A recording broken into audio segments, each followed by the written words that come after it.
In this unit, we'll take a look at the geographical distribution of pidgins and creoles, which means we'll see in what parts of the world pidgins and creoles are found today.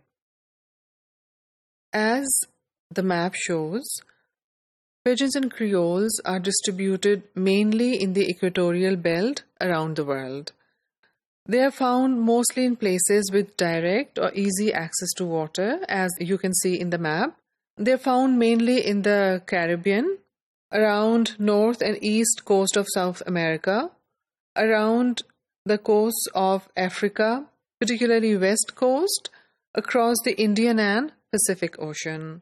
Pidgins and creoles are mostly found around the ocean for the reason that they originated as a result of the trade among these countries which were near the coast, the trade and also the slave trade from West Africa particularly to Caribbean, North and South America. As a result of slave trade and trade generally, these pidgins and creoles originated, and still to this day they are mostly found in the countries which are near the coast. Hancock lists 127 different pidgins and creoles in the world, which have different superstate languages. Out of these 127, 37 are English-based.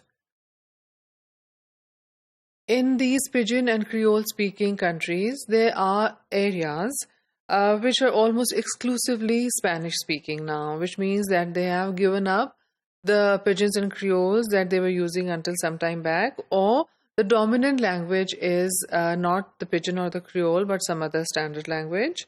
And the reason behind the replacement of pidgins and creoles by some standard language is the settlement history of these countries.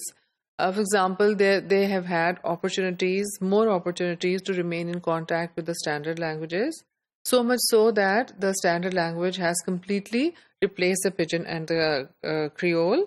The most noticeable such countries are Cuba and Puerto Rico, where the dominant language now is Spanish.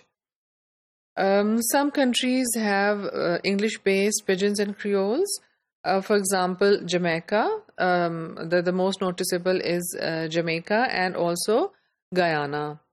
There are still others which have French-based pidgins, and most noticeable among this group of countries is Haiti, which uses a French-based creole.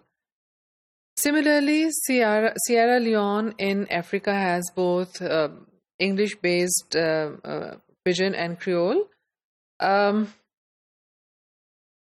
The pidgin which is used in West African countries is again an indigenous English-based pidgin, and there's also a creole which is used in especially Sierra Leone, especially in the capital of Sierra Leone, which is called Creole, which is one of the better known creoles in the world. According to historians, this creole may have originated as a result of the returning slaves from Britain and Jamaica. For example, the slaves who got a chance to either escape from their masters or were freed for one reason or the other, they came back to these countries and started living in these countries, and this creole originated from these slaves, these returning slaves. The language distribution of the world vis-a-vis pidgins and creoles reflects the social and political history of these regions. For example, if pidgin and creole have survived in certain regions, perhaps the reason is that the population of that country has embraced this language and they use it as a sign of their identity, whereas in other countries, the standard language speaking population, standard English speaking population has been dominant, or their influence has been dominant, and therefore pidgins in some countries, not all countries, in some countries pidgin and creoles have been replaced by the standard language.